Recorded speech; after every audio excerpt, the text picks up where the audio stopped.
చదవబడినటువంటి వాక్య భాగము యెషయా గ్రంథము 53వ అధ్యాయం నుంచి కొన్ని మాటలను ఈ దినాన్న ధ్యానిద్దాం.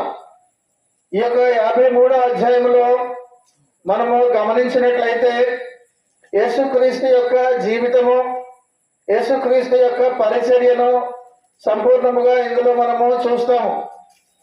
ఈ యొక్క అధ్యాయంలో ఏమి చూస్తామనంటే, నిర్దోషి అయినటువంటి సేవకుడు నేరము చేసినటువంటి వాని స్థానములో, నేరము చేసినటువంటి వానికి బదులుగా ఈ యొక్క సేవకుడు చనిపోవటం అన్నది మనము చూస్తున్నామని ఈ యొక్క భాగంలో మనము గమనించాలి. ప్రేమైనటువంటి దేవుని సంగమా, శిలువ గురించి అన్ని విషయములు కూడా లేదా శిలువ గురించి పూర్తిగా బోధించుట ఎవరి తరము కూడా కాదు. శిలువ గురించి ఎంత చెప్పగలిగినా ఇంకా అందులో నిగూఢమైనటువంటి దేవుని యొక్క ఆధ్యాత్మిక సత్యాలు, మానవుని యొక్క మేధస్సుకు అందనటువంటి ఎన్నో సత్యాలు శిలువ గురించినటువంటివి ఉన్నాయనే విషయాన్ని కూడా మనము గమనించాలి. ప్రియమైనటువంటి దేవుని సంగమా, ఒకటి మాత్రము స్పష్టంగా మనము తెలుసుకోగలము. ఏమిటి అంటే, యేసు నేరము చేసినటువంటి పాపుల యొక్క స్థానాన్ని ఆయన తీసుకొని వారి రక్షణార్థమై, అనగా మన రక్షణార్థమై ఆయన వెల చెల్లించారు అనే విషయాన్ని మనము గమనించాలి. అందుకే మొదటి వచనంలో ఒకసారి చూసినట్లయితే, మేము తెలియజేసిన సమాచారము ఎవడు నమ్మెను, యెహోవా బాహువు ఎవనికి బయలుపరచబడెను, లేత మొక్కవలెను, ఎండిన భూమిలో మొలిచిన మొక్కవలెను, అతడు ఆయన ఎదుట చాలండి పెరిగాను అన్న మాట మనం చూస్తున్నాం. ఇక్కడ మనము ఈ మొదటి వచనంలో ఇంకా కొంచెం లోతుగా ధ్యానించినట్లయితే, మొట్టమొదటిగా యెహోవా బాహువు అన్న మాట చూస్తున్నాం, the arm of the Lord. రెండవ మాట ఎండిన భూమిలో మొలిచిన అన్న మాట చూస్తున్నాం, a root out of dry ground. అనగా ఈ రెండిటికి కూడా ఒకే వచనంలో ఉన్నటువంటి యేసుక్రీస్తు గురించి చెప్పినటువంటి ఆ రెండు మాటలకు ఎంతో వ్యత్యాసం ఉంది. మొట్టమొదటిది చూస్తే యెహోవా బాహువు అని చూస్తున్నాం. రెండవది చూస్తే ఎండిన భూమిలో మొలిచిన మొక్క అని మనము చూస్తున్నాం. యెహోవా బాహువు అనగా అర్థం ఏంటంటే మైటీ పవర్, దేవుని యొక్క మహాశక్తి అన్నది యెహోవా బాహువు అంటే అర్థం. అలాగే ఎండిన భూమిలో మొలిసిన మొక్క అంటే అర్థం ఏమిటంటే అవమానమునకు, అలాగే బలహీనమునకు సాదృశ్యముగా ఉన్నది. కనుక ఈ రెండిటికి చాలా వైవిధ్యమైనటువంటి తేడా కనిపిస్తుంది. కనుక ప్రియమైనటువంటి దేవుని సంగమా, బాహువు అన్న మాటలో మహాశక్తి కనిపిస్తుంది. ఎండిన భూమిలో మొలిచిన మొక్క అన్న మాటలో ఆయన యొక్క అవమానము, ఆయన పొందినటువంటి అవమానము, అవన్నీ కూడా మనకి కనిపిస్తూనే ఉన్నాయి. కనుక మనము అసలు ఆయన యొక్క మహాశక్తి అన్న మాట గురించి ఒకసారి వెనక్కి వెళితే, దేవుడు ఈ విశ్వాన్నంతా కూడా సృష్టిస్తున్నప్పుడు తన వేళ్లను ఉపయోగించారు. ఆ వేళ్లను ఉపయోగించారు. చూద్దామా ఒకసారి కీర్తనలో 8వ కీర్తన 3వ చరణంలో 3వ వచనంలో ఏముంటుంది అని అంటే, నీ చేతి పని అయినా, చాలండి, నీ ఆకాశములను, అనగా చేతి పని అని ఉంది. కానీ ఇంగ్లీష్ వెర్షన్ లో కరెక్ట్ గా చూస్తే వేళ్లతో అని ఉంటది. When I consider your heavens the work of your fingers అని, ఫింగర్ అని ఉంటది. ఫింగర్స్ అని చేతి పని యొక్క వేళ్లతో చేసినటువంటిదని, అనగా ఆ యొక్క మాటలోనే దేవుని యొక్క శక్తి ఎంతైనది అన్నది ఒక మాటలో మనకి అర్థమవుతుంది. కనుక అలాగే ఆయన యొక్క బాహువు శక్తి అన్న దానికి ఉదాహరణ ఏంటి అని అంటే, నిర్గమకాండం 13:3 మనము చూసినట్లయితే 2వ భాగంలో మధ్యలో యెహోవా తన బాహు అని ఉంటది. యెహోవా తన బాహుబలము చేత దానిలో నుండి మిమ్మును బయటికి రప్పించిన ఎవరిని? ఐగుప్తులో నుంచి మన విశ్వాసులను, ఇజ్రాయేల్ వాళ్ళందరినీ కూడా దానిలో నుంచే నిండగా ఐగుప్తులో నుంచి. కనుక ఇజ్రాయేలీలందరినీ కూడా కొన్ని లక్షల మందిని, ఇంచుమించుగా 20 లక్షల మందిని ఐగుప్తులో నుండి బయటికి తీసుకొచ్చినటువంటిది ఆయన శక్తి కలిగినటువంటి బాహువు. అదే బాహువు ఆయన మహాశక్తికి సాదృశ్యం. ఒక ఎగ్జాంపులే తన జనాంగాన్ని బానిసత్వం నుంచి, ఐగుప్తులో నుంచి బయటికి తీసుకురావడం అనేది మనము చూస్తున్నాం. అనగా అంత బలమైనటువంటి ఆయన యొక్క చేయి, ఆయన హస్తంతో ఈ యొక్క విశ్వాన్ని ఆ యొక్క వేళ్లతోటి సృష్టించినటువంటి శక్తి కలిగినటువంటి దేవుడు, మహాశక్తి కలిగినటువంటి ఆయన ఐగుప్తులో నుండి తన విశ్వాసులందరినీ కూడా బానిసత్వం నుంచి బయటికి తీసుకొచ్చినటువంటి ఆ చేతులు నీ కొరకు, నా కొరకు ఆయన ఏమీ చెయ్యలేవు నా చేతులు అన్నట్టుగా శిలువపై ఆయన చేతులు చాపి మేకులు కొట్టుకుంటారా? కొట్టండి, నేను అందుకనే ఈ చేతులు ఉంచాను, నా శక్తిని ఇప్పుడు నేనేమి కూడా నేను ఉపయోగించను అని ఆయన యొక్క బేర్ హ్యాండ్స్ ని, ఏ చేతులతోటైతే విశ్వాన్ని సృష్టించారో, ఏ చేతులనైతే బలంగా వారందరినీ బయటికి రప్పించారో, ఏ చేతులతోటైతే ఏదైనా కదా చేయగలరో ఆ చేతులను మేకులు కొట్టండి అని చేతులు చాపి విడిచిపెట్టడం బట్టి ఆయన యొక్క దయ, కృప నీపై, నాపై, నీ కొరకు, నా కొరకు ఆయన ఏ విధముగా చేతులను చాచి ఈ లోకానికి విడిచిపెట్టేశారన్న మాట మనకు అక్కడే అర్థమవుతుంది. కనుక ప్రియమైనటువంటి దేవుని సంగమా, మనము గమనించినట్లయితే ఈ యొక్క ప్రజలు ఎంత కఠినాత్ములు, అనగా దేవుడు చేసినటువంటి అన్ని గొప్ప కార్యాలన్నీ కూడా చూసి కూడా ఎంత కఠిన హృదయాలు అయిపోయి, స్వార్థపరమైనటువంటి మనుషులు అయిపోయి, ఆయన నమ్మడానికి తిరస్కరించి ఆయన బలాన్ని ఒక బలహీనంగా చూశారు ఈ యొక్క ప్రజలందరూ కూడా. అందుకనే ఆయన చేతులు చాచినప్పుడు అయ్యో ఈ చేతులే కదా ఎంతో శక్తివంతమైనవి అని ఆలోచించకుండా ఆ చేతులకే మేకులు కొట్టారు. అది ఘోరమైనటువంటి విషయం.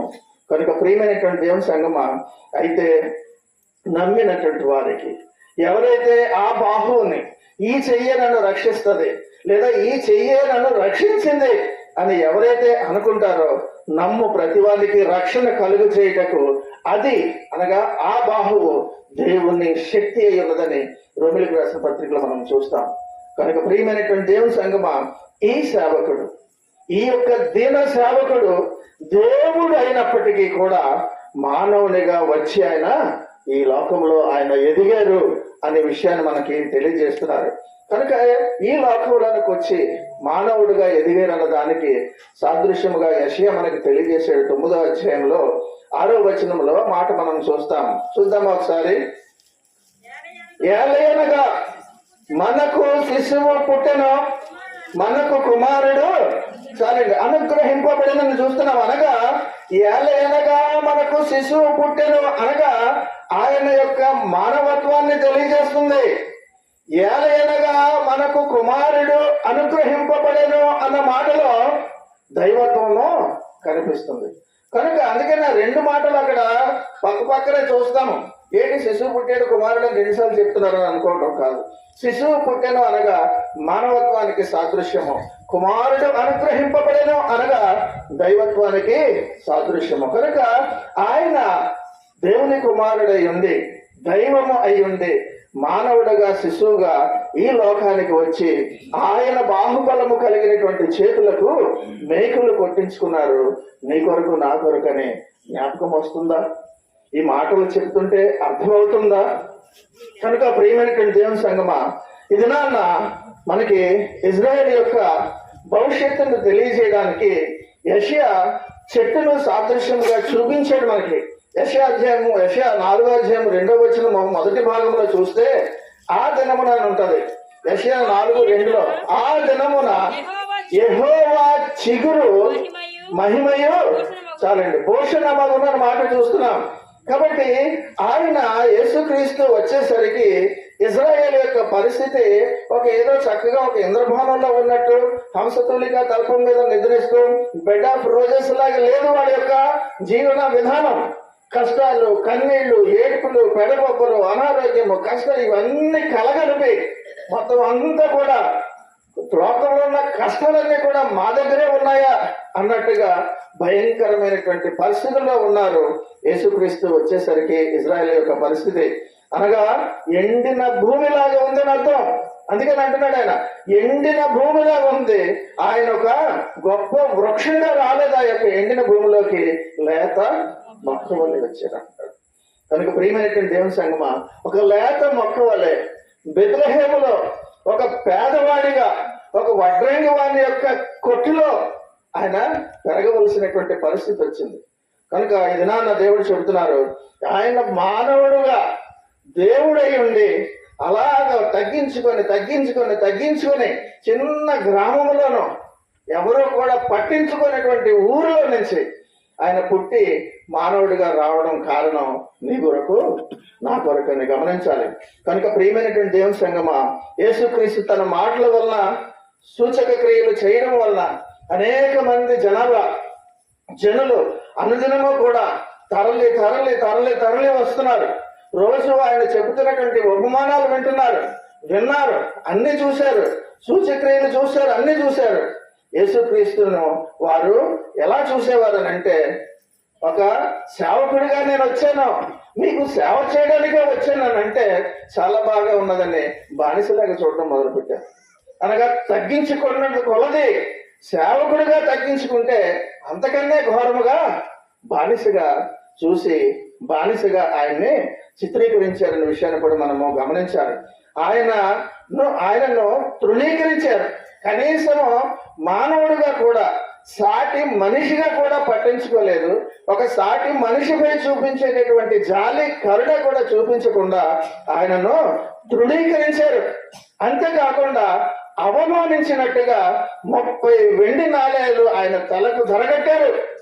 అంత ఘోరమైనటువంటి అవమానము దేవుడై ఉండి ఆయన అవమానాన్ని భరించారని ఇది నాన్న దేవుడు మనందరికీ కూడా జ్ఞాపకం చేస్తున్నారు. అందుకే 53:3 మనం చూస్తున్నాం ఏమని, అతడు తృణీకరింపబడిన వాడును, ఆయన మనుష్యుల వలన విసర్జింపబడిన వాడును, వ్యసనక్రాంతుడుగాను వ్యాధిని అనుభవించి వాడుగాను మనుష్యులు చూడనల్లని వాడిగాను ఉండెను. అతడు తృణీకరింపబడిన వారు కనుక మనము అతనిని చాలండి. రోజు వచ్చారు, స్వస్థతలు పొందుకున్నారు, కూర్చున్నారు. 5,000 మందికి చిన్నపిల్లలు, స్త్రీలు కాకుండా అందరికీ కూడా రొట్టెలు, చేపలు కూర్చొని తిన్నారు. చచ్చిపోయిన వాళ్ళు సైతం లేపుతుంటే చూసి ఆ క్షణాన్ని మాత్రమే ఆశ్చర్యపడిపోయి మరుసటి రోజు మళ్ళీ మామూలు అయిపోయారు. గొప్ప గొప్ప ఆశ్చర్య కార్యాలు నీ జీవితంలో చేస్తుంటే అనుభవించి 4 రోజులు అయ్యాక నువ్వు మర్చిపోతున్నావే, అలాగే ఆ రోజు కూడా వాళ్ళు మర్చిపోయారు. చేసిన సూచక్రియలన్నీ మర్చిపోయారు. విన్న వాక్యం అంతా కూడా చెవుల నుంచి మిగిలిపోయింది. ఎప్పుడో స్వస్థతలు పొందుకున్నవన్నీ కూడా మర్చిపోయారు. ఎన్ని చేసినా అన్ని కూడా మర్చిపోయి శిలువ మోసుకుని రోడ్డు పక్క నుంచి వెళ్తుంటే ఇతను ఎవరో మాకు తెలియదు అన్నట్టు తల తిప్పుకుని ఆయన అవమానించినటువంటి వారిని చూస్తే ఏమని అనాలి? దేవుని వలన నువ్వు ఎన్నో మేళ్లు పొందుకొని గుడి పక్క నుంచే నువ్వు గుడిలోకి రాకుండా పక్క నుంచే నువ్వు వెళ్ళిపోతున్నటువంటి నిన్ను ఏమనాలి? గుడిలోకి వచ్చి కూడా బాతాగానే కొట్టుకొని దేవునితో మాట్లాడకుండా పక్కలతో మాట్లాడుకుంటున్నటువంటి నీతో ఏమని చెప్పాలి? ప్రియమైనటువంటి దేవుని సంగమా, అతడు తృణీకరింపబడ్డాడు. ఆ రోజు ఇజ్రాయేల్ వాళ్ళు కూడా ఆయన శిలువ మోసుకొని వెళ్తుంటే ఇతను మాకు తెలియదు, ఇతను నేను అడగనని శిష్యుడే చెప్పాడు. కనుక నీకు తెలుసా, నూరా అంటే ఎవరిని అనేసి ఎవరో ఒక పరాయి దేశం వాడు ఒక శిక్షనే దేవుడు లేదా గవర్నమెంట్ విధించినటువంటి మరణ శిక్షనే అనుభవిస్తున్నాడని వేడుక చూసినట్టుగా చూశారు. రక్తం కారుతుంటే ఈ దినాలను అందరూ కూడా వేడుక చూసినట్టుగా చూస్తున్నటువంటి దినాల్లో మనం ఉన్నాం. ఆ దినాలు కూడా అలాగే ఉన్నాయి. కనుక ప్రియమైనటువంటి దేవుని సంగమా, అతడు తృణీకరింపబడిన వాడును ఆయన అన్న మాట మనము చూస్తున్నాం. సువార్తల్లో ఉన్నటువంటి అతి ముఖ్యమైనటువంటి సందేశం అంతా కూడా ఈ యొక్క 4-6 వచనాల్లోనే మనము చూస్తున్నాము. కనుక ప్రియమైనటువంటి దేవుని సంగమా, పాపమునకు బలిగా నిర్దోషి అయినటువంటి సేవకుడు చనిపోవుట ఈ యొక్క భాగంలో మనందరం కూడా చూస్తున్నాం. కనుక యేసుక్రీస్తు నీ పాపములు సిలువుపై ఆయన భరించారనే విషయం ఉందాక మనం పేతురు రాసిన మొదటి పత్రిక 2:24 ఒక మాట చదివాం. ఒకసారి మళ్ళీ చూద్దామా. మనము పాపముల విషయమై చనిపోయి నీతి విషయమై జీవించినట్లు ఆయన తానే తన శరీరమందు మన పాపములను మ్రాను మీద మోసుకొనెను. ఆయన పొందిన గాయముల చేత మీరు స్వస్థత నొందితేనన్నాడు. కనుక యేసుక్రీస్తు వారి యొక్క పరిచర్య ఏంటి చూస్తున్నామనంటే హీలింగ్ మినిస్ట్రీ చూస్తున్నాం. స్వస్థత చేసేటటువంటి పరిచర్య ఆయన యొక్క మాటల్లో గాని, ఆయన సందేశాల్లో గాని, ఆఖరికి చివరికి ఆయన ప్రాణము బలిగా ప్రాయశ్చిత్తముగా చేసినప్పటికీ కూడా, ప్రాణము అర్పించేటటువంటి ప్రాయశ్చిత్తం కంటే మిన్నైనటువంటిది ఆయన చేసినది చేస్తున్నది ఇప్పటికీ ఏంటంటే స్వస్థతలు. ఆయన పేరు మీద స్వస్థతలు. అందుకనే ఆయన పొందిన గాయముల చేత మీరు స్వస్థత నొందింటున్న మాట మనం ఇక్కడ చూస్తున్నాం.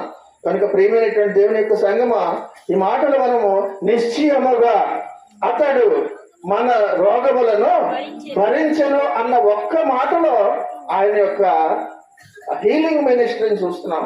స్వస్థపరిచేటటువంటి పరిచర్య ఆ మాటలోనే మనకి ప్రస్ఫుటంగా ఆ 53:4 చూస్తున్నాం. నిశ్చయముగా అతడు మన రోగములను భరించెను అన్న మాట మనము చూస్తున్నాం. కనుక ప్రియమైనటువంటి దేవుని సంగమా, ఇది నా ప్రార్థన చేసుకున్నప్పుడు, నీ గురించి ఎవరైనా ప్రార్థన చేసినప్పుడు, విశ్వాసముతో నీవు ప్రార్థన చేసుకున్నప్పుడు నీకు జ్వరము తగ్గుతున్నదన్నా, స్వస్థత వస్తుందన్నా, నీకు ఆరోగ్యము వస్తుందన్నా, కారణం ఏంటంటే నిశ్చయముగా అతడు మన రోగములను భరించను. అనగా ఆయన మన రోగాలను ఆయన భరించబట్టే ఈ రోజున నీ రోగాలు నయమవుతున్నాయనే విషయాన్ని మనం గమనించాలి.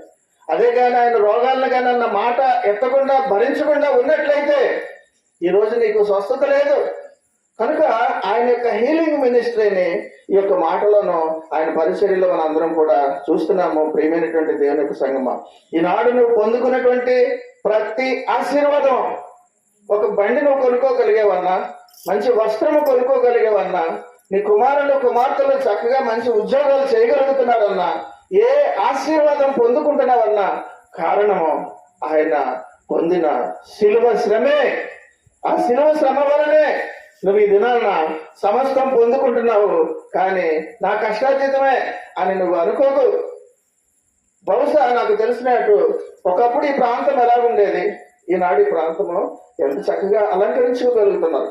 కారణం ఏంటంటే శిలువ వలన నీకు వచ్చినటువంటి ఆశీర్వాదాలే గాని నీ కష్టార్జితమో నీ అదృష్టమో ఏదో దాన్ని నువ్వు తొక్కడం వల్ల వచ్చినటువంటి పరిణామాల యొక్క పరిస్థితి కాదు. ఇది కేవలము యేసుక్రీస్తు శిలువపై చనిపోవడం వలన వచ్చినటువంటి ఆశీర్వాదాలను నువ్వు పొందుకుంటున్నావని నువ్వు గమనించి ఎంత విలువిస్తున్నావు శిలువకు. నువ్వు శిలువ శ్రమ ధ్యానాల్లో ఒక్కటే నువ్వు దేవునిలో పాల్గొనడం కాదు, ప్రతిదినము ప్రతిరోజు కూడా దేవుని యొక్క ఆలయంలోనికి వచ్చి దేవుని యొక్క మాటలు విని దేవుడు నీకు చేసినటువంటి మేళను బట్టి ప్రతి క్షణము కూడా నువ్వు కృతజ్ఞత చెల్లించినా చాలదు కదా.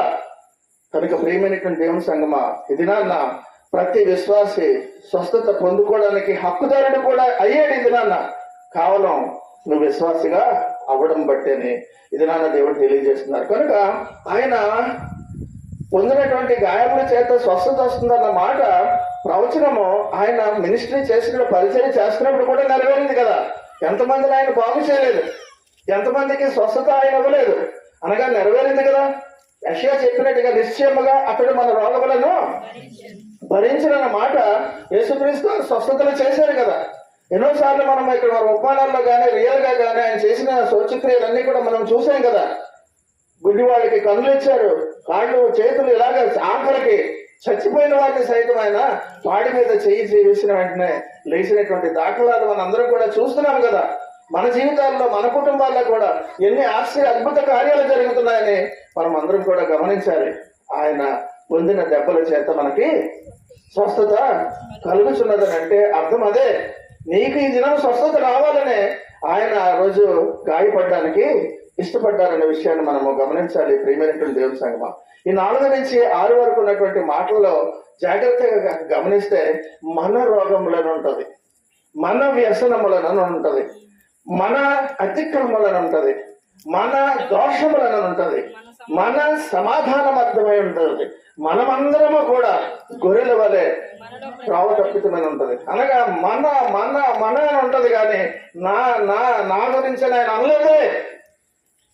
ఈ మాటలన్నీ కూడా ఆయన చెబుతుంది, ఆయన భరించినటువంటి అన్ని కూడా ఆయన చెబుతుంది.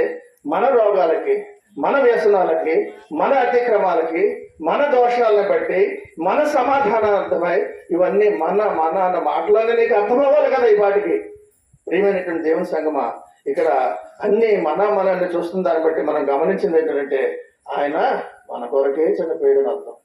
మన కొరకే, నీ కొరకే, నా కొరకే, మనందరి యొక్క సుఖ జీవితం గురించే ఆయన మరణించారు అన్న విషయాన్ని మనందరం కూడా గమనించాలి.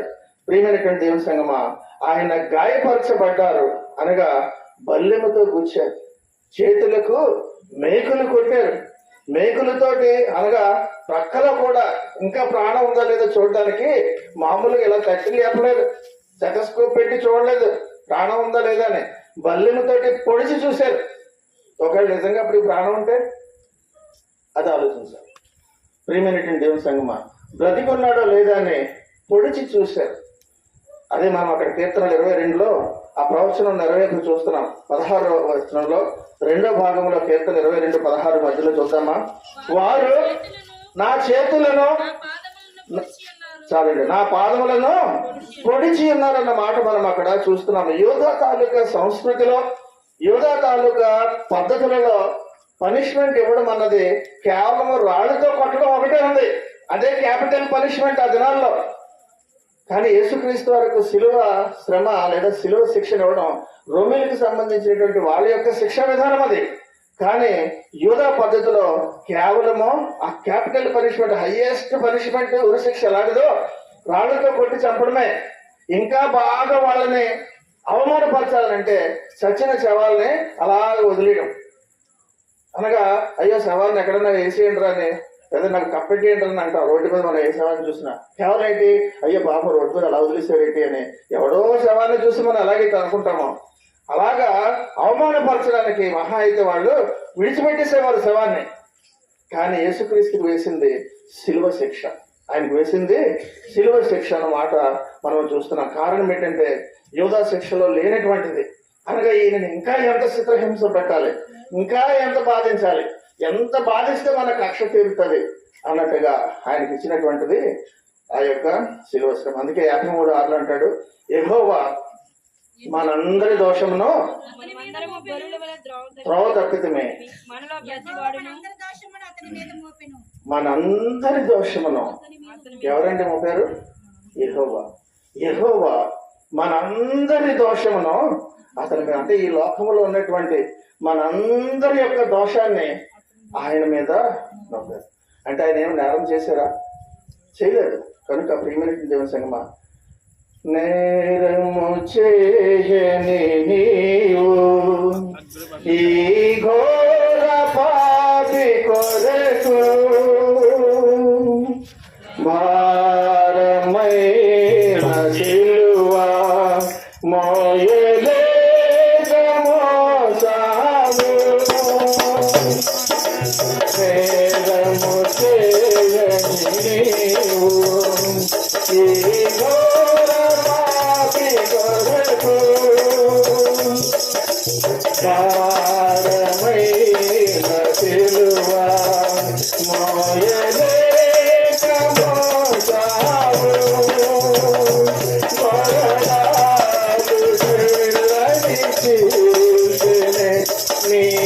సుందర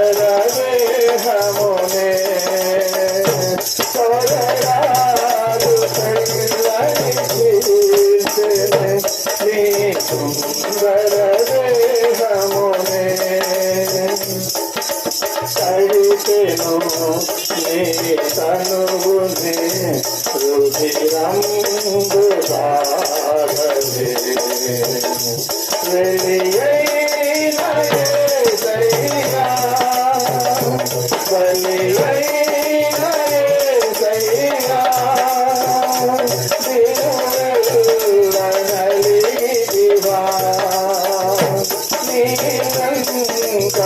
నీనంకాలసితివా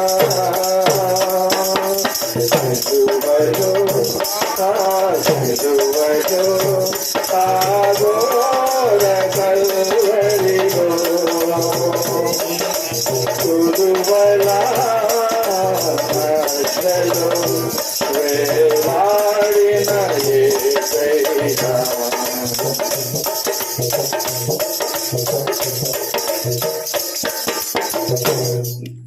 నాదు ఘోర పాపం నిన్ను సిలువకు గురి చేసన్ నాదు దోషమే నిన్ను అణువణువున హింసించన్ నాదు ఘోర పాపం నిన్ను సిలువకు గురి చేసన్ నాదు దోషమే నిన్ను అణువణువున హింసించన్ నీవు కాసిన రక్తధారలే నా రక్షణాధారం నీవు కాసిన రక్తధారలే నా రక్షణాధారం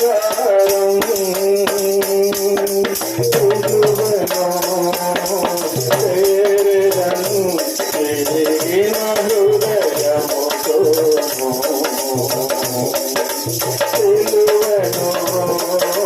చేరదను తిరిగిన హృదయముతో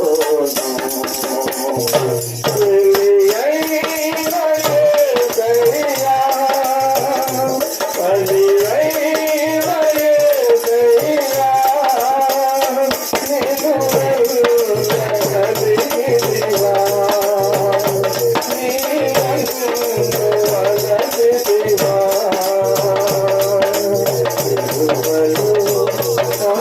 సిలువలో ఆఘోర కల్వరిలో కురువలా మధ్యలో వేలాడిన యేసయ్యా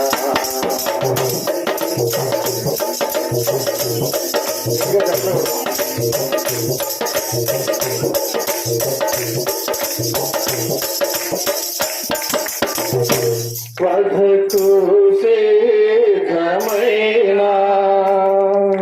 గోర పిల్లవోలే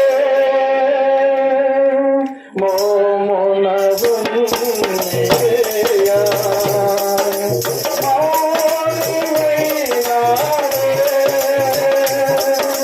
వధకు శీఘ్రమైన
సిలువలో ఆఘోర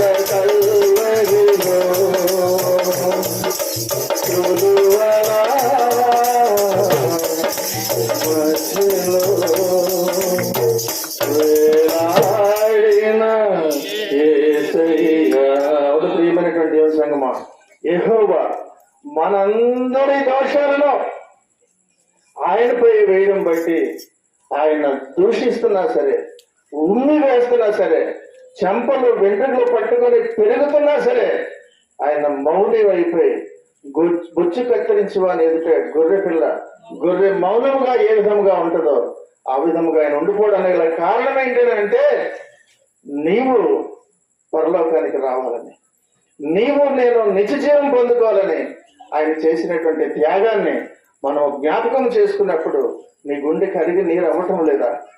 ఈ 4 రోజులు అయిపోయిన తర్వాత మళ్ళీ మామూలు అయిపోతావా? ఆలోచించాలి ప్రియమైనటువంటి దేవుని సంగమా. ఎంతకాలం ఇదే రకమైనటువంటి జీవితం, ఎంతకాలం ఇదే రకమైనటువంటి రొటీన్? ప్రియమైనటువంటి దేవుని సంగమా, మారాలి.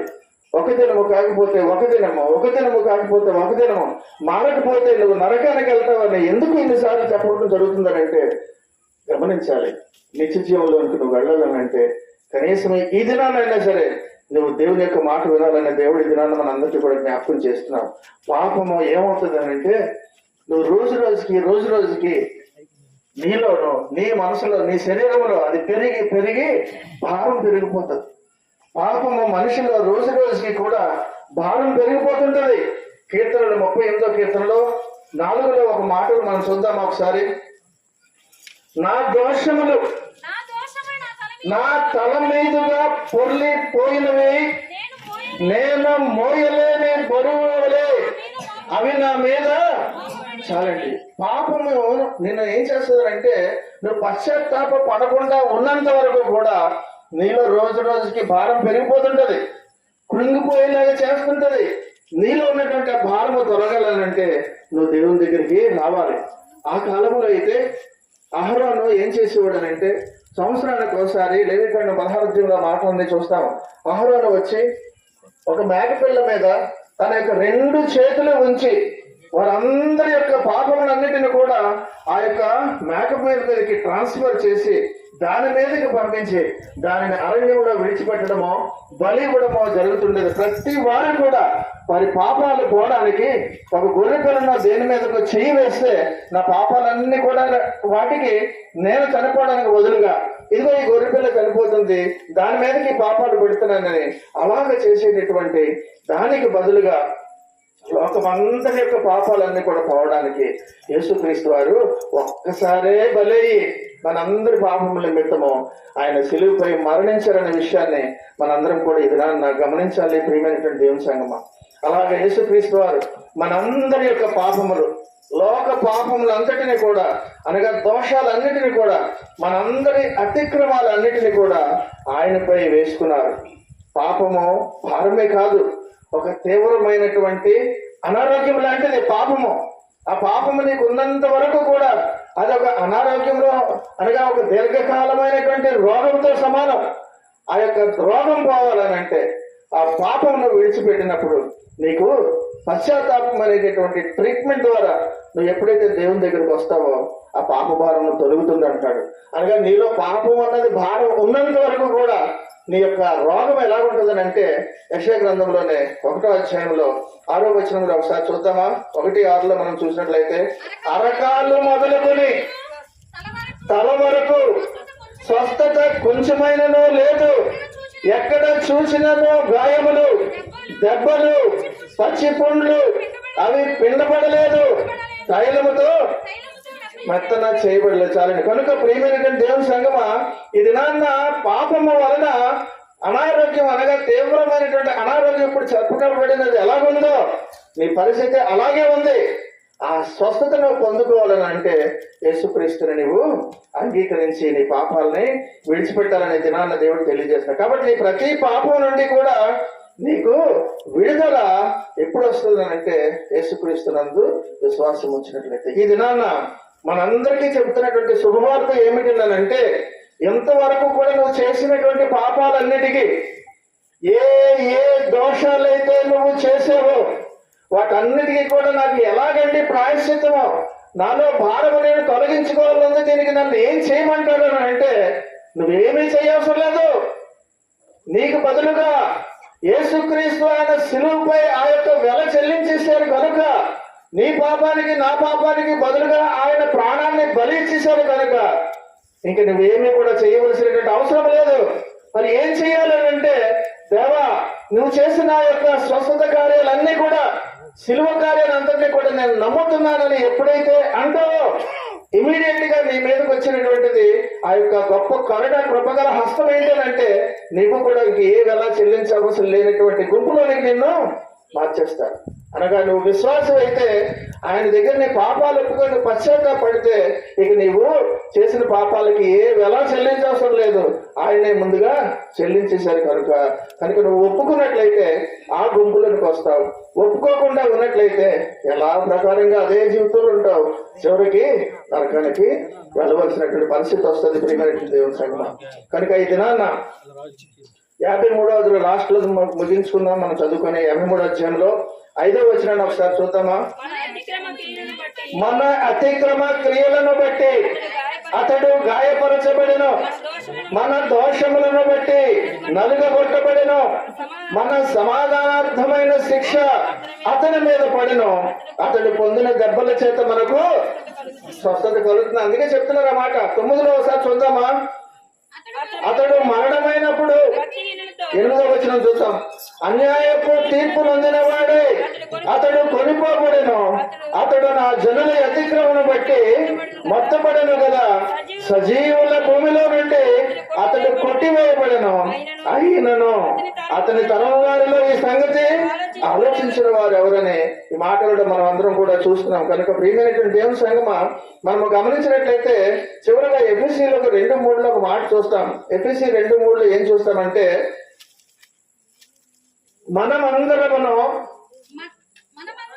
మనమందరమును శరీరము యొక్కయు మనస్సు యొక్కయు కోరికలను నెరవేర్చుకొనుచు మన శరీరాశలను అనుసరించి మునుపు ప్రవర్తించుచు కర్మవారి వలనే స్వభావ సిద్ధముగా దైవోగ్రతకు చాలండి. కనుక మనమందరము కూడా by nature or by choice పాపం మనము చేస్తున్నామని మాటలు చెబుతున్నాడు.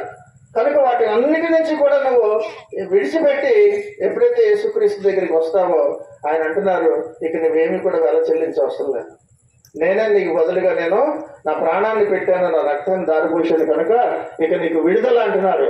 దేవునికి మహిమ కలుగును గాక. దేవునికి గట్టిగా చెప్పండి కొడదామా ఆయన చేసిన కార్యానికి. కనుక ప్రియమైనటువంటి దేవుని సంగమా, ఈ దినాన్న యేసుక్రీస్తుని నమ్మినటువంటి నీకు ఆ యొక్క శుభవార్త చెబుతున్నారు. నువ్వు ఏమీ కూడా చేయవసరం లేదు, కేవలం ఆయన మాటలందు విశ్వాసం ఉంచి నీ సొంత రక్షకుడిగా నువ్వు అంగీకరించినట్లయితే ఆయన నీకు ఈ యొక్క చక్కటి భాగ్యాన్ని ఇస్తానని అంటారు. కనుక మోషే తాలూకా ధర్మశాస్త్రం ప్రకారముగా ఏం జరిగిందనంటే, గొర్రెల కాపరికి కొరకు బలయ్యేవి, గొర్రెల కాపరి కొరకు బలయ్యేవి. కానీ యేసుక్రీస్తు కృప ఎటువంటిదంటే, గొర్రెల కాపరి గొర్రెల కొరకు బలయ్యారు. ఎంత గొప్ప విషయం అండి అది. కనుక ప్రియమైనటువంటి దేవుని సంగమా, ఇదే ఆయన చేసినటువంటి కార్యం. ఆ కాలంలో అయితే గొర్రెల కాపరి కొరకు బలైతే గొర్రెల కాపరి గొర్రెల కొరకు బలయ్యారు. ఆయనే మన ప్రభు అయినటువంటి యేసుక్రీస్తు. కనుక ఈ సత్యాన్ని నువ్వు గ్రహించినట్లయితే నువ్వు పాపం చేయడానికి నువ్వు మొగ్గు చూపు, పాపం వెనుకాతలు నువ్వు పరిగెట్టవు, వాటన్నిటిని కూడా విడిచిపెడతావు. విడిచిపెడుతున్నట్టయితే నీకే మంచి భాగ్యం దేవుడు దయచేస్తానంటున్నారు. విశ్వాసంతో ఈ దినాన్ని సరే దేవుడి దగ్గరికి నువ్వు వచ్చినట్లయితే దేవుడు నీకు నిత్య జీవాన్ని అనుగ్రహించి నిన్ను నీ కుటుంబాన్ని దేవుడు దీవించును గాక. ఆమె భాగ్యం దేవుడు మనందరికీ ఈ కుటుంబానికి కూడా కలగజేయను గాక. ఆమె దేవుడి మాటలు మన వెనుకడిలో దీవించి ఆశీర్వదించి బలపరచును గాక.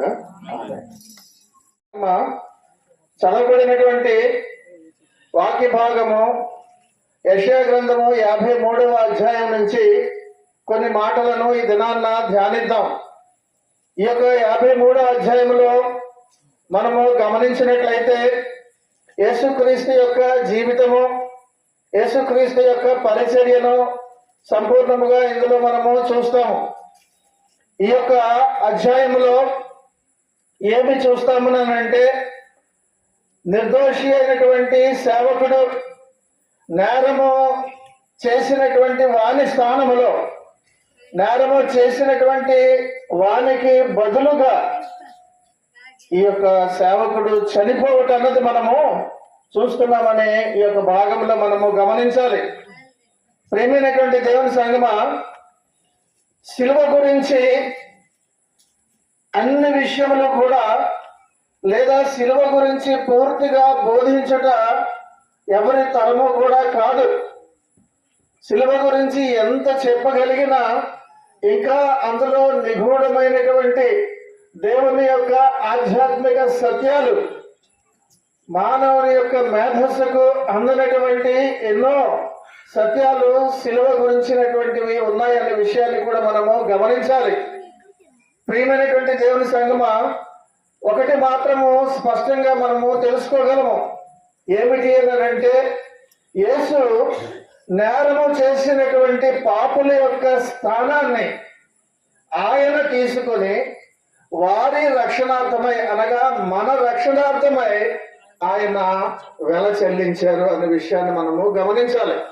అందుకే మొదటి వచనంలో ఒకసారి చూసినట్లయితే, మేము తెలియజేసిన సమాచారము ఎవడు నమ్మెను, యెహోవా బాహువు ఎవనికి బయలుపరచబడెను, లేత మొక్కవలెను, ఎండిన భూమిలో మొలిచిన మొక్కవలెను, అతడు ఆయన ఎదుట చాలండి పెరిగాను అన్న మాట మనం చూస్తున్నాం.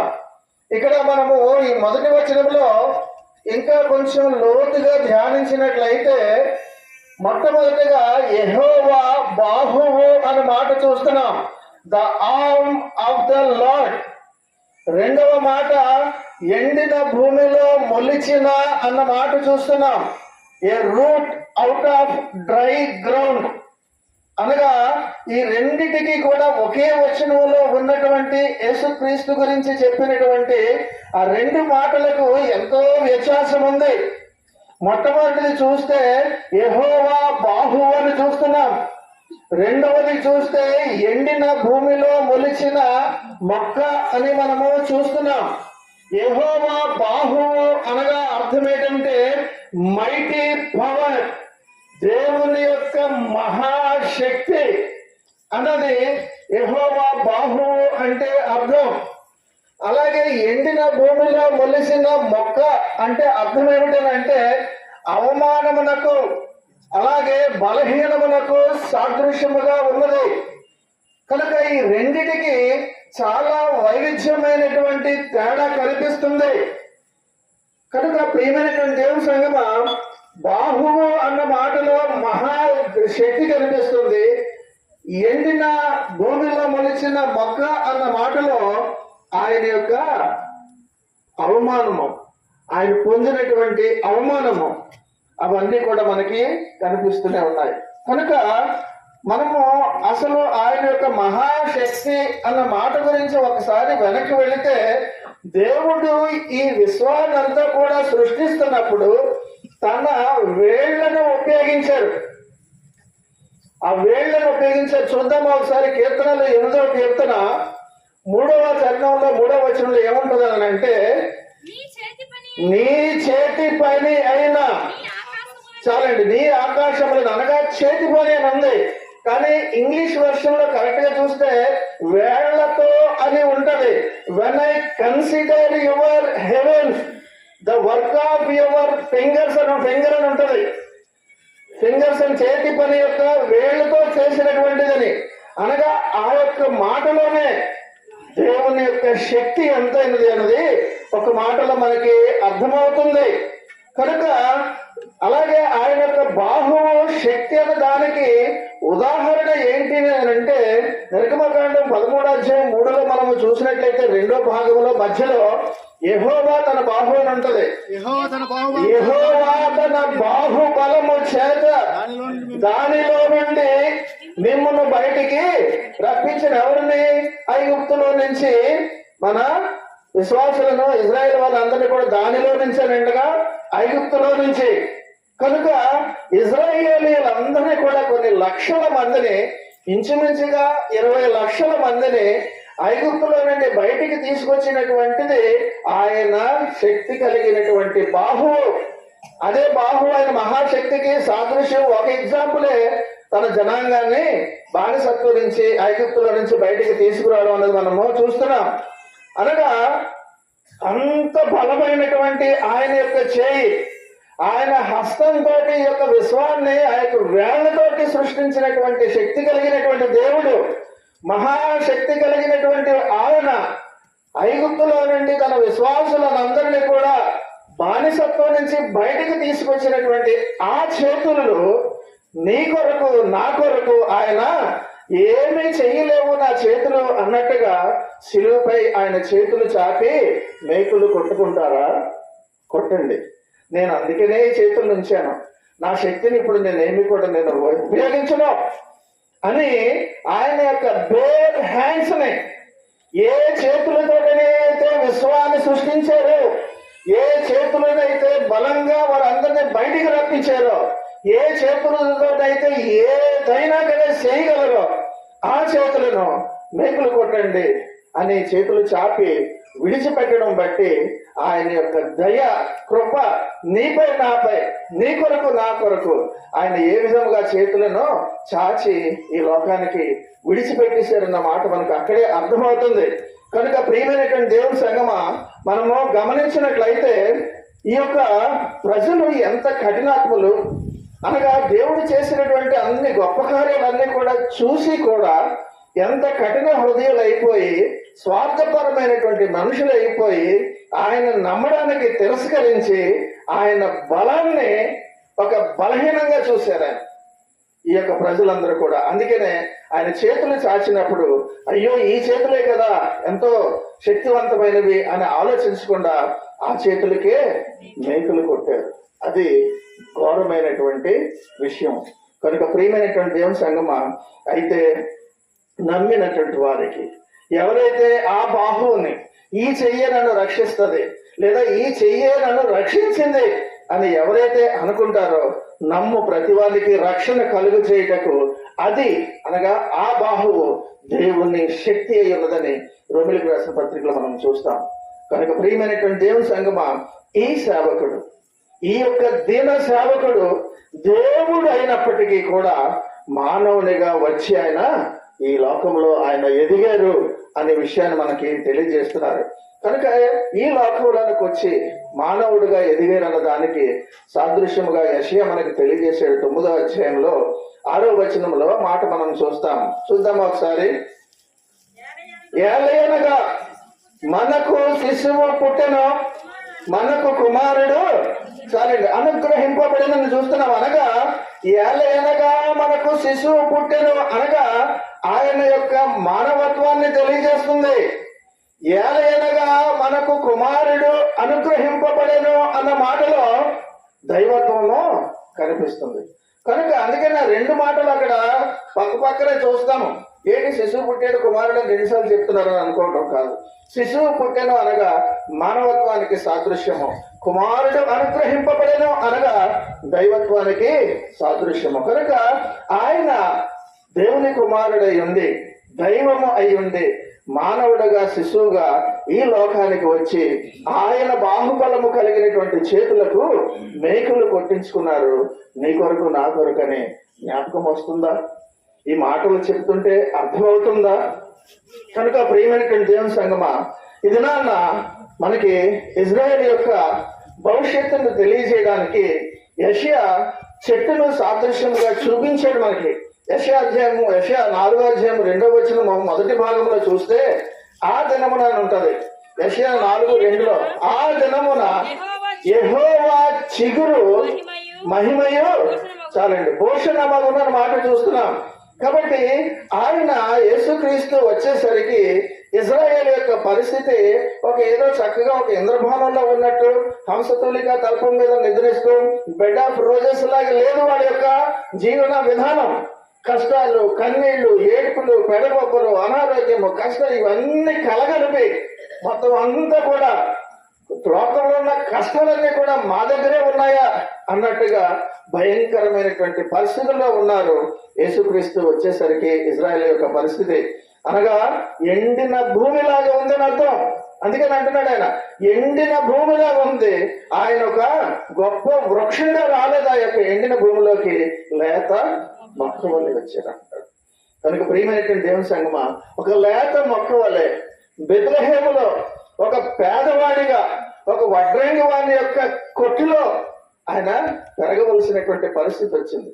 కనుక ఈ దినాన్న దేవుడు చెబుతున్నారు, ఆయన మానవుడుగా దేవుడై ఉండి అలాగ తగ్గించుకొని చిన్న గ్రామంలోనూ ఎవరో కూడా పట్టించుకునేటువంటి ఊరిలో నుంచి ఆయన పుట్టి మానవుడిగా రావడం కారణం నీ కొరకు, నా కొరకు అని గమనించాలి. కనుక ప్రియమైనటువంటి దేవుని సంగమా, యేసుక్రీస్తు తన మాటల వలన, సూచక క్రియలు చేయడం వలన అనేక మంది జనులు అనుదినము కూడా తరలి వస్తున్నారు. రోజు ఆయన చెబుతున్నటువంటి ఉపమానాలు విన్నారు, అన్ని చూశారు, సూచక్రియలు చూశారు, అన్ని చూశారు. యేసుక్రీస్తును వారు ఎలా చూసేవారు అంటే, ఒక సేవకుడిగా నేను వచ్చాను, మీకు సేవ చేయడానికే వచ్చానంటే చాలా బాగా ఉన్నదని బానిసలాగా చూడడం మొదలుపెట్టారు. అనగా తగ్గించుకున్నట్టు కొలది సేవకుడిగా తగ్గించుకుంటే అంతకన్నా ఘోరముగా బానిసగా ఆయన్ని చిత్రీకరించారనే విషయాన్ని కూడా మనము గమనించాలి. ఆయనను తృణీకరించారు. కనీసము మానవుడిగా కూడా, సాటి మనిషిగా కూడా పట్టించుకోలేదు. ఒక సాటి మనిషిపై చూపించేటటువంటి జాలి, కరుణ కూడా చూపించకుండా ఆయనను తృణీకరించారు. అంతేకాకుండా అవమానించినట్టుగా 30 వెండి నాణేలు ఆయన తలకు ధరగట్టారు. అంత ఘోరమైనటువంటి అవమానము దేవుడై ఉండి ఆయన అవమానాన్ని భరించారని ఇది నాన్న దేవుడు మనందరికీ కూడా జ్ఞాపకం చేస్తున్నారు. అందుకే 53:3 మనం చూస్తున్నాం ఏమని, అతడు తృణీకరింపబడిన వాడును, ఆయన మనుష్యుల వలన విసర్జింపబడిన వాడును, వ్యసనక్రాంతుడుగాను, వ్యాధిని అనుభవించి వాడుగాను, మనుష్యులు చూడనల్లని వాడిగాను ఉండెను. అతడు తృణీకరింపబడిన వారు కనుక మనము అతనిని చాలండి. రోజు వచ్చారు, స్వస్థతలు పొందుకున్నారు, కూర్చున్నారు. 5,000 మందికి, చిన్నపిల్లలు, స్త్రీలు కాకుండా అందరికీ కూడా రొట్టెలు, చేపలు కూర్చొని తిన్నారు. చచ్చిపోయిన వాళ్ళు సైతం లేపుతుంటే చూసి ఆ క్షణాన్ని మాత్రమే ఆశ్చర్యపడిపోయి మరుసటి రోజు మళ్ళీ మామూలు అయిపోయారు. గొప్ప గొప్ప ఆశ్చర్య కార్యాలు నీ జీవితంలో చేస్తుంటే అనుభవించి 4 రోజులు అయ్యాక నువ్వు మర్చిపోతున్నావే, అలాగే ఆ రోజు కూడా వాళ్ళు మర్చిపోయారు. చేసిన సూచక్రియలన్నీ మర్చిపోయారు. విన్న వాక్యం అంతా కూడా చెవుల నుంచి మిగిలిపోయింది. ఎప్పుడో స్వస్థతలు పొందుకున్నవన్నీ కూడా మర్చిపోయారు. ఎన్ని చేసినా అన్ని కూడా మర్చిపోయి శిలువ మోసుకుని రోడ్డు పక్క నుంచి వెళ్తుంటే ఇతను ఎవరో మాకు తెలియదు అన్నట్టు తల తిప్పుకుని ఆయన అవమానించినటువంటి వారిని చూస్తే ఏమని అనాలి? దేవుని వలన నువ్వు ఎన్నో మేళ్లు పొందుకొని గుడి పక్క నుంచే నువ్వు గుడిలోకి రాకుండా పక్క నుంచే నువ్వు వెళ్ళిపోతున్నటువంటి నిన్ను ఏమని అనాలి? గుడిలోకి వచ్చి కూడా బాతాగాని కొట్టుకొని దేవునితో మాట్లాడకుండా పక్కలతో మాట్లాడుకుంటున్నటువంటి నీతో ఏమని చెప్పాలి? ప్రియమైనటువంటి దేవుని సంగమా, అతడు తృణీకరింపబడ్డాడు. ఆ రోజు ఇశ్రాయేలు వాళ్ళు కూడా ఆయన శిలువ మోసుకొని వెళ్తుంటే ఇతను మాకు తెలియదు, ఇతను నేను అడగనని శిష్యుడే చెప్పాడు. కనుక నీకు తెలుసా, నువ్వురా అంటే ఎవరిని అనేసి ఎవరో ఒక పరాయి దేశం వాడు ఒక శిక్షనే దేవుడు లేదా గవర్నమెంట్ విధించినటువంటి మరణ శిక్షనే అనుభవిస్తున్నాడని వేడుక చూసినట్టుగా చూశారు. రక్తం కారుతుంటే ఈ దినాలను అందరూ కూడా వేడుక చూసినట్టుగా చూస్తున్నటువంటి దినాల్లో మనం ఉన్నాం. ఆ దినాలు కూడా అలాగే ఉన్నాయి. కనుక ప్రియమైనటువంటి దేవుని సంగమా, అతడు తృణీకరింపబడిన వాడును ఆయన అన్న మాట మనము చూస్తున్నాం. సువార్తల్లో ఉన్నటువంటి అతి ముఖ్యమైనటువంటి సందేశం అంతా కూడా ఈ యొక్క 4-6 వచనాల్లోనే మనము చూస్తున్నాము. కనుక ప్రియమైనటువంటి దేవుని సంగమా, పాపమునకు బలిగా నిర్దోషి అయినటువంటి సేవకుడు చనిపోవుట ఈ యొక్క భాగంలో మనందరం కూడా చూస్తున్నాం. కనుక యేసుక్రీస్తు నీ పాపములు సిలువపై ఆయన భరించారనే విషయం ఉందాక మనం పేతురు రాసిన 1-24 ఒక మాట చదివాం. ఒకసారి మళ్ళీ చూద్దామా? మనము పాపముల విషయమై చనిపోయి నీతి విషయమై జీవించినట్లు ఆయన తానే తన శరీరమందు మన పాపములను మ్రాను మీద మోసుకొనెను. ఆయన ఆయన పొందిన గాయముల చేత మీరు స్వస్థత నొందితేనన్నాడు. కనుక యేసుక్రీస్తు వారి యొక్క పరిచర్య ఏంటి చూస్తున్నామనంటే హీలింగ్ మినిస్ట్రీ చూస్తున్నాం. స్వస్థత చేసేటటువంటి పరిచర్య ఆయన యొక్క మాటల్లో గాని ఆయన సందేశంలో గాని ఆఖరికి చివరికి ఆయన ప్రాణము బలిగా ప్రాయశ్చిత్తముగా చేసినప్పటికీ కూడా ప్రాణము అర్పించేటటువంటి ప్రాయశ్చిత్తం కంటే మిన్నైనటువంటిది ఆయన చేస్తున్నది ఇప్పటికీ ఏంటంటే స్వస్థతలు. ఆయన పేరు మీద స్వస్థతలు.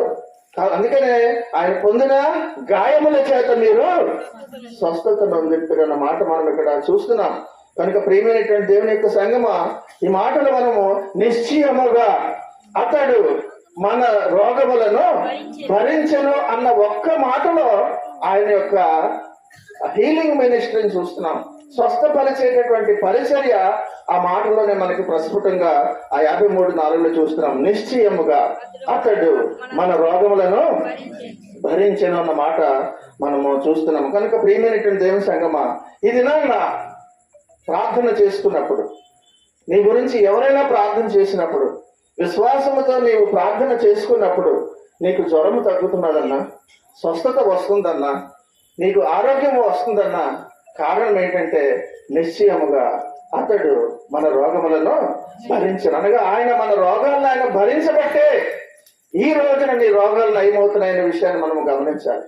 అదే కానీ ఆయన రోగాలను కానీ అన్న మాట ఎత్తకుండా భరించకుండా ఉన్నట్లయితే ఈ రోజు నీకు స్వస్థత లేదు.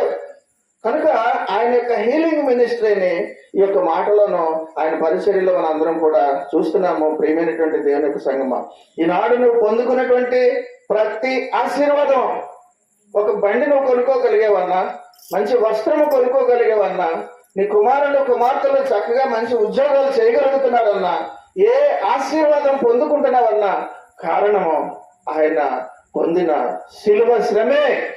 ఆ శిలువ శ్రమ వలనే నువ్వు ఈ దినాన్న సమస్తం పొందుకుంటున్నావు. కానీ నా కష్టార్జితమే అని నువ్వు అనుకోకు. బహుశా నాకు తెలిసినట్టు ఒకప్పుడు ఈ ప్రాంతం ఎలా ఉండేది, ఈనాడు ఈ ప్రాంతము ఎంత చక్కగా అలంకరించుకోగలుగుతున్నారు.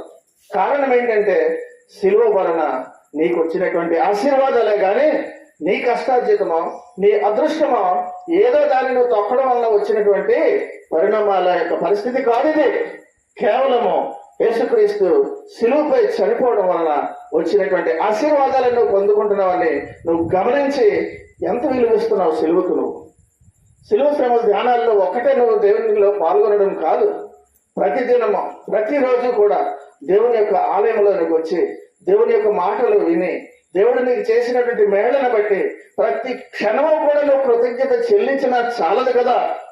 కనుక ప్రియమైనటువంటి దేవుని సంగమా, ఇది నాన్న ప్రతి విశ్వాసి స్వస్థత పొందుకోవడానికి హక్కుదారుడు కూడా అయ్యేది ఇది నాన్న కేవలం నువ్వు విశ్వాసిగా అవ్వడం బట్టేని ఇది నాన్న దేవుడు తెలియజేస్తున్నారు. కనుక ఆయన పొందినటువంటి గాయముల చేత స్వస్థత వస్తుందన్న మాట ప్రవచనము ఆయన మినిస్ట్రీ చేసిన పరిచయం చేస్తున్నప్పుడు కూడా నెరవేరింది కదా. ఎంతమందిని ఆయన బాగు చేయలేదు, ఎంతమందికి స్వస్థత ఆయన ఇవ్వలేదు అనగా నెరవేరింది కదా. యెషయా చెప్పినట్టుగా నిశ్చయముగా అతడు మన రోగములను భరించిన మాట యేసుక్రీస్తు స్వస్థతలు చేశారు కదా. ఎన్నోసార్లు మనం ఇక్కడ మన ఉపమానాల్లో కానీ రియల్ గా కానీ ఆయన చేసిన శౌచక్రియలన్నీ కూడా మనం చూసాం కదా. గుడ్డి వాళ్ళకి కన్నులు ఇచ్చారు, కాళ్ళు చేతులు ఇలాగ ఆఖరికి చచ్చిపోయిన వారిని సైతం ఆయన వాడి మీద చేయి వేసిన వెంటనే లేచినటువంటి దాఖలాలు మన అందరం కూడా చూస్తున్నాం కదా. మన జీవితాల్లో మన కుటుంబాల్లో కూడా ఎన్ని అద్భుత కార్యాలు జరుగుతున్నాయని మనం అందరం కూడా గమనించాలి. ఆయన పొందిన దెబ్బల చేత మనకి స్వస్థత కలుగుతున్నదని అంటే అర్థం అదే. నీకు ఈ దినం స్వస్థత రావాలనే ఆయన ఆ రోజు గాయపడడానికి ఇష్టపడ్డారనే విషయాన్ని మనము గమనించాలి. ప్రియమైనటువంటి దేవుని సంగమా, ఈ 4 నుంచి 6 వరకు ఉన్నటువంటి మాటల్లో జాగ్రత్తగా గమనిస్తే మన రోగములను ఉంటది, మన వ్యసనములను ఉంటది, మన అతిక్రమలను ఉంటది, మన దోషములను ఉంటది, మన సమాధానం అర్థమై ఉంటుంది. మనమందరము కూడా గొర్రెల వలె త్రావ తప్పితమని ఉంటది. అనగా మన మన మన అని ఉంటది కానీ నా నా నా గురించి ఆయన అనలేదే. ఈ మాటలన్నీ కూడా ఆయన చెబుతుంది, ఆయన భరించినటువంటి అన్ని కూడా ఆయన చెబుతుంది మన రోగాలకి, మన వ్యసనాలకి, మన అతిక్రమాలకి, మన దోషాలను బట్టి, మన సమాధానార్థమై ఇవన్నీ మన అన్న మాటలన్నీ నీకు అర్థమవ్వాలి కదా ఈ పాటికి. ప్రియమైనటువంటి దేవుని సంగమా, ఇక్కడ అన్ని మనల్ని చూస్తున్న దాన్ని బట్టి మనం గమనించింది ఏంటంటే ఆయన మన కొరకే చనిపోయాడని అర్థం. మన కొరకే, నీ కొరకే, నా కొరకే, మనందరి యొక్క సుఖ జీవితం గురించే ఆయన మరణించారు అన్న విషయాన్ని మనందరం కూడా గమనించాలి. ప్రియమైనటువంటి దేవుని సంగమా, ఆయన గాయపరచబడ్డారు అనగా బల్లెముతో గుచ్చారు, చేతులకు మేకులు కొట్టారు, మేకులతోటి అనగా ప్రక్కలో కూడా ఇంకా ప్రాణం ఉందో లేదో చూడడానికి మామూలుగా ఇలా తట్టి లేపలేదు, స్టెథోస్కోప్ పెట్టి చూడలేదు ప్రాణం ఉందా లేదా అని, బల్లెముతోటి పొడిచి చూశారు. ఒకవేళ నిజంగా అప్పుడు ప్రాణం ఉంటే అది ఆలోచించారు. ప్రియమైనటువంటి దేవుని సంగమా, బ్రతికున్నాడో లేదా అని పొడిచి చూశారు. అదే మనం అక్కడ కీర్తనలు 22లో ఆ ప్రవచనం నెరవేర్పు చూస్తున్నాం. 16వ వచనంలో 2వ భాగంలో కీర్తన 22-16 మధ్యలో చూద్దామా. వారు నా చేతులను చాలండి, నా పాదములను పొడిచి ఉన్నారన్న మాట మనం అక్కడ చూస్తున్నాము. యూదా తాలూకా సంస్కృతిలో, యూదా తాలూకా పద్ధతులలో పనిష్మెంట్ ఇవ్వడం అన్నది కేవలం రాళ్లతో కొట్టడం ఒకటే ఉంది. అదే క్యాపిటల్ పనిష్మెంట్ ఆ దినాల్లో. కానీ యేసుక్రీస్తు వారికి శిలువ శ్రమ లేదా శిలువ శిక్షణ ఇవ్వడం రోమిలకు సంబంధించినటువంటి వాళ్ళ యొక్క శిక్షా విధానం అది. కానీ యూదా పద్ధతిలో కేవలము ఆ క్యాపిటల్ పనిష్మెంట్, హైయెస్ట్ పనిష్మెంట్ ఉరి శిక్ష ఎలాంటిదో రాళ్లతో కొట్టి చంపడమే. ఇంకా బాగా వాళ్ళని అవమానపరచాలంటే చచ్చిన శవాల్ని అలాగ వదిలేయడం. అనగా అయ్యో శవాన్ని ఎక్కడన్నా వేసేయండి అని, లేదా నాకు కప్పెట్టేయండి అని అంటాం. రోడ్డు మీద మనం ఏ శవాన్ని చూసినా కేవలం ఏంటి, అయ్యో పాప రోడ్డు మీద అలా వదిలేసారేంటి అని ఎవడో శవాన్ని చూసి మనం అలాగైతే అనుకుంటాము. అలాగా అవమానపరచడానికి మహా అయితే వాళ్ళు విడిచిపెట్టేసేవారు శవాన్ని. కానీ యేసుక్రీస్తుకి వేసింది శిలువ శిక్ష. ఆయనకు వేసింది శిలువ శిక్ష అన్నమాట మనం చూస్తున్నాం. కారణం ఏంటంటే యూదా శిక్షలో లేనటువంటిది. అనగా ఈయనని ఇంకా ఎంత చిత్రహింస పెట్టాలి, ఇంకా ఎంత బాధించాలి, ఎంత బాధిస్తే మన కక్ష తీరుతుంది అన్నట్టుగా ఆయనకి ఇచ్చినటువంటిది ఆ యొక్క శిలువ శ్రమ. అందుకే 53:6 అంటాడు, యెహోవా మనందరి దోషమును త్రోవ తప్పితమే,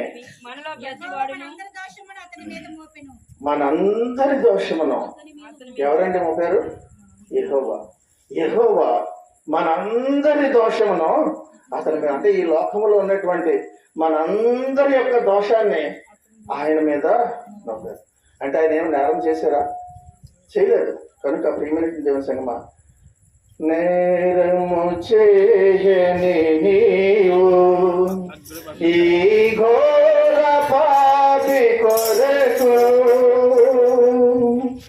భారమైన సిలువ మోయలేక మోసావు, నేరము చేయని నీవు ఈ ఘోర పాపి కొరకు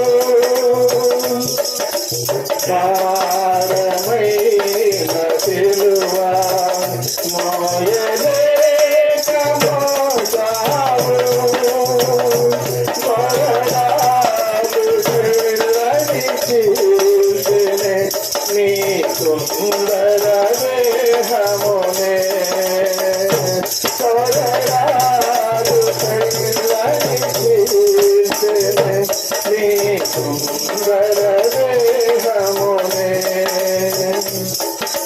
తడిపెను నీ తనువునే రుధిరంబు దారలే, వెలియైన యేసయ్యా, బలియైన యేసయ్యా, దినువెల్ల నలిగితివా, నీరంకాలసితివా,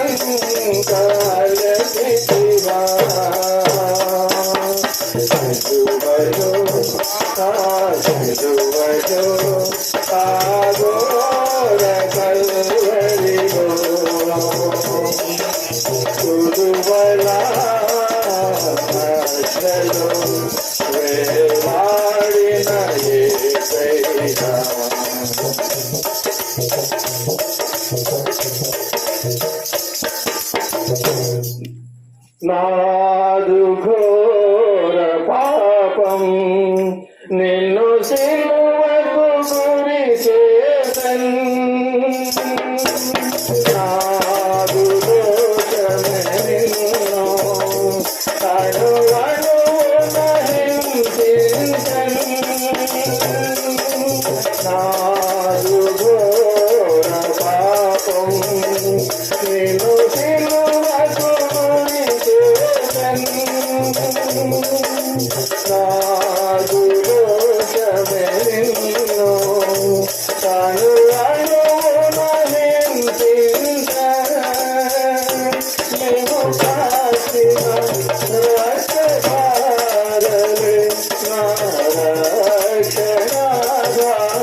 వధకు సిద్ధమైన గోర పిల్లవోలే మోమునగున్నయ్యా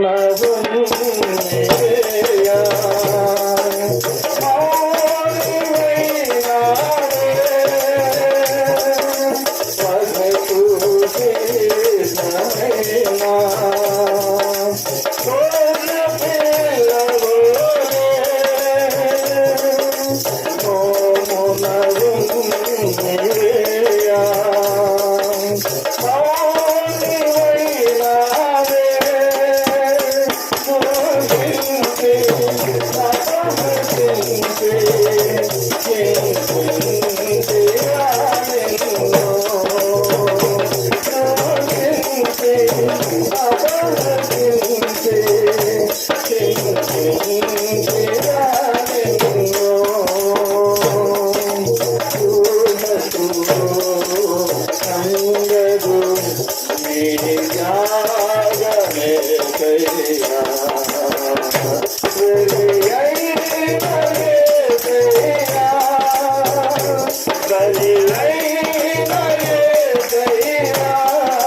యెహోవా మనందరి దోషాలను ఆయనపై వేయడం బట్టి ఆయన దూషిస్తున్నా సరే, ఉమ్మి వేస్తున్నా సరే, చెంపలు వెంట్రుకలు పట్టుకొని పెరుగుతున్నా సరే, ఆయన మౌని అయిపోయి బొచ్చు కత్తిరించి వాని ఎదుట గొర్రె మౌనముగా ఏ విధముగా ఉంటుందో ఆ విధముగా ఆయన ఉండిపోవడానికి కారణం ఏంటంటే నీవు పరలోకానికి రావాలని, నీవు నేను నిత్య జీవం పొందుకోవాలని ఆయన చేసినటువంటి త్యాగాన్ని మనం జ్ఞాపకం చేసుకున్నప్పుడు నీ గుండె కరిగి నీరు అవ్వటం లేదా?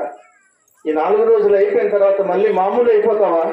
ఆలోచించాలి ప్రియమైనటువంటి దేవుని సంగమా. ఎంతకాలం ఇదే రకమైనటువంటి జీవితం, ఎంతకాలం ఇదే రకమైనటువంటి రొటీన్? ప్రియమైనటువంటి దేవుని సంగమా, మారాలి. ఒక దినము కాకపోతే ఒక దినము, ఒక దినము కాకపోతే ఒక దినము, మారకపోతే నువ్వు నరకానికి వెళ్తావని ఎందుకు ఇన్నిసార్లు చెప్పడం జరుగుతుందనంటే గమనించాలి.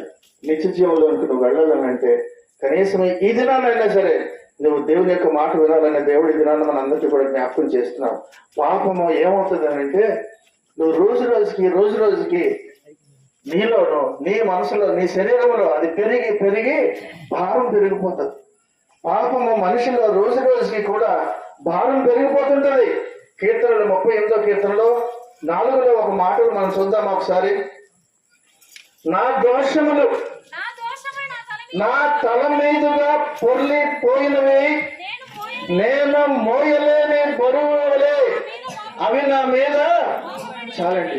పాపము నిన్ను ఏం చేస్తుందంటే నువ్వు పశ్చాత్తాప పడకుండా ఉన్నంత వరకు కూడా నీలో రోజు రోజుకి భారం పెరిగిపోతుంటది, కృంగిపోయేలాగా చేస్తుంటది. నీలో ఉన్నటువంటి భారము తొలగాలంటే నువ్వు దేవుని దగ్గరికి రావాలి. ఆ కాలంలో అయితే అహరోను ఏం చేసేవాడనంటే సంవత్సరానికి ఒకసారి లేవికాండ 16 మాట ఉంది చూస్తాం. అహరోను వచ్చి ఒక మేకపిల్ల మీద తన యొక్క 2 చేతులు ఉంచి వారందరి యొక్క పాపములన్నిటిని కూడా ఆ యొక్క మేకపిల్ల మీదకి ట్రాన్స్ఫర్ చేసి దాని మీదకి పంపించి దానిని అరణ్యంలో విడిచిపెట్టడమో బలి ఇవ్వడమో జరుగుతుండేది. ప్రతి వారు కూడా వారి పాపాలు పోవడానికి ఒక గొర్రె పిల్లను దేని మీదకు చెయ్యి వేస్తే నా పాపాలన్నీ కూడా వాటికి నేను చనిపోవడానికి బదులుగా ఇదిగో ఈ గొర్రె పిల్ల చనిపోతుంది, దాని మీదకి పాపాలు పెడుతున్నానని అలాగ చేసేటటువంటి దానికి బదులుగా లోకమందరి యొక్క పాపాలన్నీ కూడా పోవడానికి యేసుక్రీస్తు వారు ఒక్కసారే బలయ్యి మనందరి పాపముల నిమిత్తము ఆయన సిలువపై మరణించారనే విషయాన్ని మనందరం కూడా ఎదురాన్న గమనించాలి. ప్రియమైనటువంటి దేవుని సంగమా, అలాగే యేసుక్రీస్తు వారు మనందరి యొక్క పాపములు, లోక పాపములంతటిని కూడా అనగా దోషాలన్నిటిని కూడా మనందరి అతిక్రమాలన్నిటిని కూడా ఆయనపై వేసుకున్నారు. పాపము భారమే కాదు, ఒక తీవ్రమైనటువంటి అనారోగ్యం లాంటిది పాపము. ఆ పాపము నీకు ఉన్నంత వరకు కూడా అదొక అనారోగ్యంలో అనగా ఒక దీర్ఘకాలమైనటువంటి రోగంతో సమానం. ఆ యొక్క రోగం పోవాలనంటే ఆ పాపమును విడిచిపెట్టినప్పుడు నీకు పశ్చాత్తాపం అనేటటువంటి ట్రీట్మెంట్ ద్వారా నువ్వు ఎప్పుడైతే దేవుని దగ్గరికి వస్తావో ఆ పాప భారం తొలుగుతుంది అంటాడు. అనగా నీలో పాపం అన్నది భారం ఉన్నంత వరకు కూడా నీ యొక్క రోగం ఎలా ఉంటుందని అంటే యెషయా గ్రంథంలోనే 1వ అధ్యాయంలో 6వ వచనంలో ఒకసారి చూద్దామా. 1:6 మనం చూసినట్లయితే, అరకాళ్ళు మొదలుకొని తల వరకు స్వస్థత కొంచెమైనను లేదు, ఎక్కడ చూసినను గాయములు, దెబ్బలు, పచ్చి పుండ్లు, అవి పిండపడలేదు, తైలముతో మెత్తన చేయబడలేదు. చాలండి. కనుక ప్రియమైనటువంటి దేవుని సంగమా, ఇది నాన్న పాపము వలన అనారోగ్యం అనగా తీవ్రమైనటువంటి అనారోగ్యం ఇప్పుడు చెప్పుకోబడినది ఎలాగుందో నీ పరిస్థితి అలాగే ఉంది. ఆ స్వస్థతను పొందుకోవాలని అంటే యేసుక్రీస్తుని నువ్వు అంగీకరించి నీ పాపాలని విడిచిపెట్టాలనే దినాన్న దేవుడు తెలియజేస్తున్నాడు. కాబట్టి నీ ప్రతి పాపం నుండి కూడా నీకు విడుదల ఎప్పుడు వస్తుందనంటే యేసుక్రీస్తునందు విశ్వాసం ఉంచినట్లయితే. ఈ దినాన్న మనందరికీ చెబుతున్నటువంటి శుభవార్త ఏమిటిందనంటే, ఎంతవరకు కూడా నువ్వు చేసినటువంటి పాపాలన్నిటికీ ఏ ఏ దోషాలైతే నువ్వు చేసావో వాటన్నిటికీ కూడా నాకు ఎలాగండి ప్రాయశ్చిత్తమో, నాలో భారము నేను తొలగించుకోవాలని దీనికి నన్ను ఏం చేయమంటాడు అని అంటే నువ్వేమీ చేయవసరం లేదు. నీకు బదులుగా యేసుక్రీస్తు ఆయన సిలువపై ఆ యొక్క వెల చెల్లించేశారు కనుక, నీ పాపానికి నా పాపానికి బదులుగా ఆయన ప్రాణాన్ని బలి ఇచ్చేశారు కనుక ఇంక నువ్వేమీ కూడా చేయవలసినటువంటి అవసరం లేదు. మరి ఏం చేయాలనంటే, దేవా నువ్వు చేసిన ఆ యొక్క స్వస్థత కార్యాలన్నీ కూడా సిలువ కార్యాలంతటినీ కూడా నేను నమ్ముతున్నానని ఎప్పుడైతే అంటావో ఇమీడియట్ గా నీ మీదకి వచ్చినటువంటిది ఆ యొక్క గొప్ప కరుణ కృపగల హస్తం ఏంటంటే నీకు కూడా ఏ వెల చెల్లించవలసిన లేనటువంటి గుంపులోనికి నిన్ను మార్చేస్తాడు. అనగా నువ్వు విశ్వాసం అయితే ఆయన దగ్గర నీ పాపాలు ఒప్పుకొని పశ్చాత్తాపడితే ఇక నీవు చేసిన పాపాలకి ఏ వెల చెల్లించవసరం లేదు, ఆయనే ముందుగా చెల్లించేశారు కనుక నువ్వు ఒప్పుకున్నట్లయితే ఆ గుంపులోనికి వస్తావు. ఒప్పుకోకుండా ఉన్నట్లయితే ఎలా ప్రకారంగా అదే జీవితంలో ఉంటావు, చివరికి నరకానికి వెళ్ళవలసినటువంటి పరిస్థితి వస్తుంది. ప్రియమైనటువంటి దేవుని సంగమా, కనుక ఈ దినాన్న 53వ లాస్ట్ లో ముగించుకుందాం. మనం చదువుకునే 53వ అధ్యాయంలో 5వ వచనాన్ని ఒకసారి చూద్దామా. మన అతిక్రమ క్రియలను బట్టి అతడు గాయపరచబడెను, మన దోషములను బట్టి నలుగగొట్టబడెను, మన సమాధానార్థమైన శిక్ష అతని మీద పడెను, అతడు పొందిన దెబ్బల చేత మనకు స్వస్థత కలుగుతుంది. అందుకే చెప్తున్నారు ఆ మాట. 9లో ఒకసారి చూద్దామా. అతడు మరణమైనప్పుడు 8వ వచనం చూద్దాం. అన్యాయపు తీర్పు నొందిన వాడే అతడు కొనిపోబడెను, అతడు నా జనుల అతిక్రమను బట్టి మొత్తపడెను కదా, సజీవుల భూమిలో నుండి అతడు కొట్టివేయబడెను, అయినను అతని తరం వారిలో ఈ సంగతి ఆలోచించిన వారు ఎవరని ఈ మాటలు మనం అందరం కూడా చూస్తున్నాం. కనుక ప్రియమైనటువంటి దేవుని సంగమా, మనము గమనించినట్లయితే చివరిగా ఎఫెసీలో 2:3 ఒక మాట చూస్తాం. ఎఫెసీ 2:3 ఏం చూస్తామంటే,